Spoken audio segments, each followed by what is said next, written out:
Momento do Discipulado.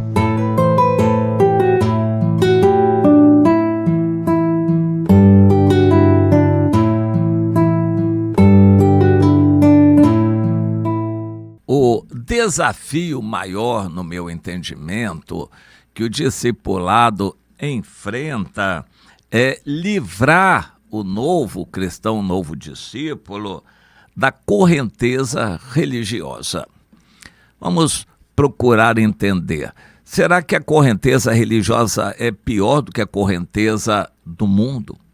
Quando alguém recebe o evangelho, ele imediatamente tem que encarar uma realidade. Não dá para seguir o evangelho e ao mundo ao mesmo tempo. Então tem que fazer uma escolha. Quando a pessoa se arrepende de seus pecados e vê que não há solução para ele no mundo, ele entrega a vida dele para Jesus, toma a decisão, nasce de novo e aí começa uma nova vida, já sabendo que não é a mesma vida passada, que não é a mesma vida que o mundo costuma viver. Aí a pessoa entra para a igreja, mas normalmente vai pensar que basta entrar para a igreja, que vai seguindo normalmente, que a correnteza religiosa leva para a salvação. E ao contrário, a correnteza religiosa leva à perdição. Jesus deixou isso bem claro: o caminho largo e fácil conduz à perdição. E a correnteza religiosa é o caminho largo e fácil, como é o mundo. Para a pessoa ter a salvação, tem que se livrar dessa correnteza religiosa. Na época de Jesus, essa correnteza religiosa era representada pelos fariseus. É relativamente fácil induzir religião na cabeça de uma pessoa, levar a pessoa por um caminho religioso. Pode, não pode, tem que andar junto com os outros, fazer o que os outros fazem religiosamente. A Bíblia diz, Deus diz isso, que é uma religião que se aprende mecanicamente. Não precisa de relacionamento com Deus para seguir uma religião assim, a correnteza religiosa. Mas é bom alertar que isso não leva à salvação. Nós temos que encaminhar a pessoa para um relacionamento pessoal com Deus e obediência ao que Jesus mandou. O discípulo obedece, crê em tudo o que o seu Senhor mandou, que o seu Senhor falou, e obedece a tudo que o seu Senhor mandou. O discípulo crê e obedece. O crente só crê e vive na correnteza. Você consegue distinguir essa diferenciação que é clara para Deus? Uma pessoa que é discípulo, ele tem rumo, ele tem alguém que supervisiona o rumo dele, ele cresce espiritualmente. Quando não está bem, Deus fala com ele. O religioso não precisa disso, ele segue o que os outros seguem. Ele assiste a reunião como os outros, dá o dízimo e vai domingo à igreja e pronto. A religiosidade dele consiste nisso e depois, em cada reunião, vai aprendendo alguma coisa para incorporar a sua prática religiosa, mas sem a noção de obediência, morte para o eu, santificação, não, isso não existe. Na religiosidade normal, comum, da maioria. Isto é uma correnteza que não leva à salvação. Nós encontramos exemplos disso de várias maneiras. Jesus separou os discípulos, inclusive dos outros discípulos, porque havia discípulos por conveniência, havia discípulos sazonais, que eram discípulos em alguns momentos, mas não em outros.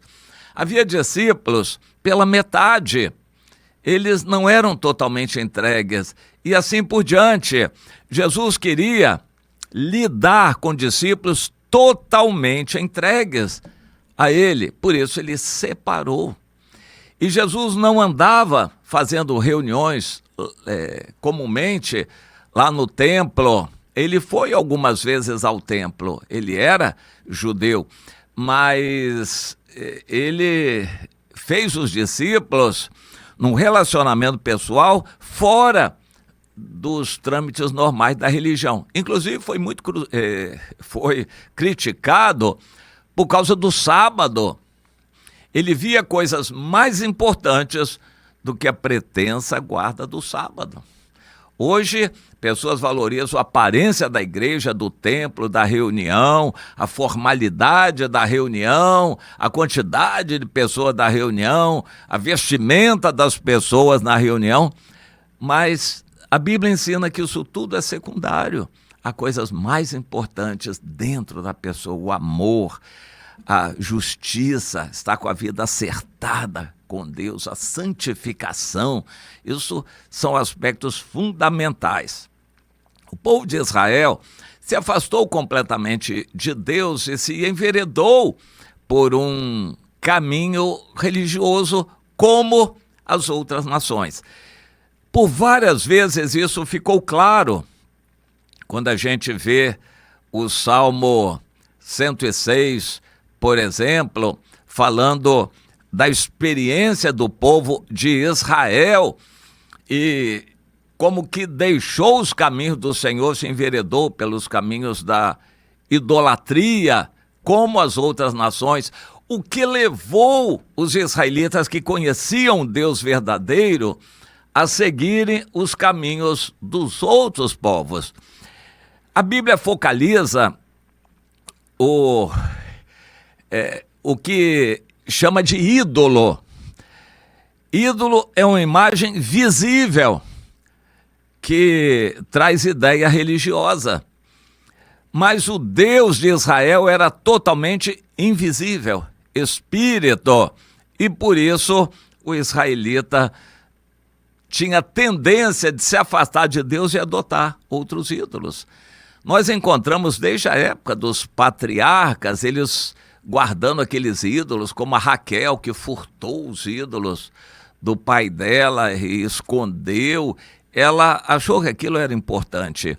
O Jacó, lá pelas tantas, uma aliança ou renovação da aliança com Deus, disse: todos vocês da minha família, da minha descendência, joguem fora os ídolos, não guardem ídolo nenhum.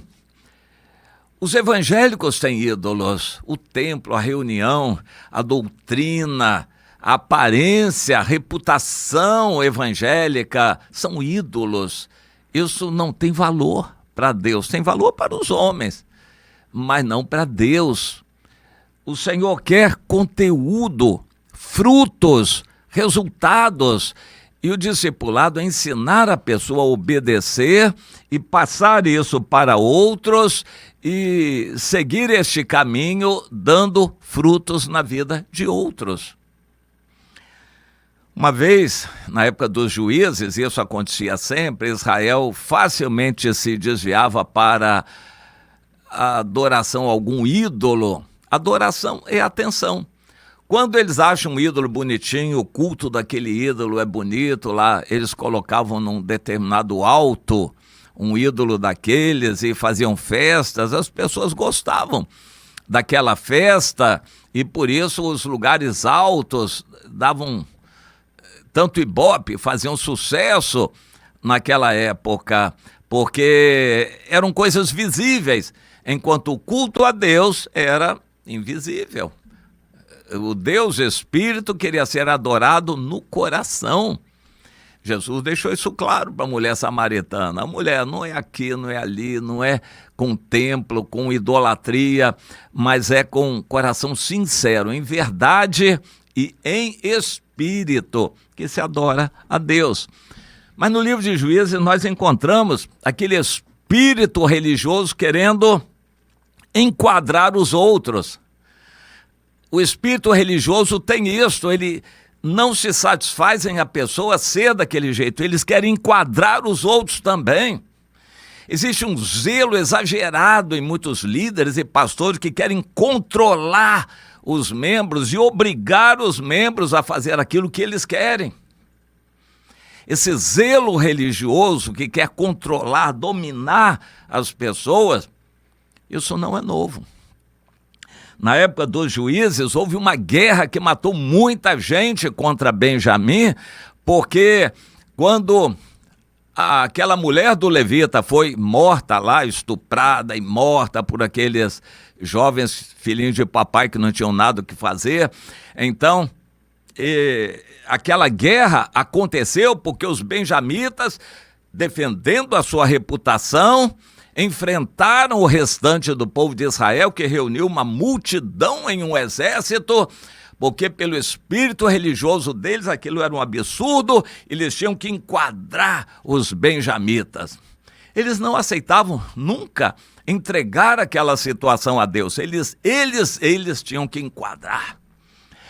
Hoje existe um espírito religioso aí querendo pressionar o Brasil a proibir o aborto, proibir relações homossexuais. Então, esse espírito religioso fica indignado, querendo proibir as pessoas de pecar. Mas não adianta, não é por aí. Se a pessoa intimamente não entender isto, não vai adiantar nada. O espírito religioso leva cristãos a fazer cruzadas. As cruzadas eram uma maior ignorância, reuniam 100, 200, 500 mil cruzados ou 1 milhão de cruzados para partir para uma viagem louca em que a maioria morreria a pé da Europa até o Oriente Médio, até Jerusalém, porque o objetivo deles era libertar o Santo Sepulcro das mãos dos infiéis, os muçulmanos. Eles partiam, a maioria morria no caminho. E hoje esse termo é conhecido, uma cruzada, uma boiada enfurecida para fazer vingança contra um animal, contra uma situação qualquer. Esse espírito religioso leva, inevitavelmente, a querer enquadrar os outros. O discipulado é mostrar a religião verdadeira, independente dessa correnteza religiosa, essas cruzadas religiosas. Você entende isso? Que Deus nos dê sabedoria para entendermos a importância de formarmos um discípulo, de investirmos na vida de um discípulo para ele amar a Deus, negar o mundo, morrer para o seu eu, santificar a sua vida, obedecer à liderança, valorizar a palavra de Deus e se separar do mundo para poder se consagrar a Deus. Isso não pode ser imposto. E a correnteza religiosa não vai fazer nada de bom nessa direção. O discipulado é individual, essencialmente individual. É você discipulando uma pessoa. Você já discipulou alguém? Uma pessoa que seja? Pense nisso, invista em pessoas. É a melhor coisa que você pode fazer.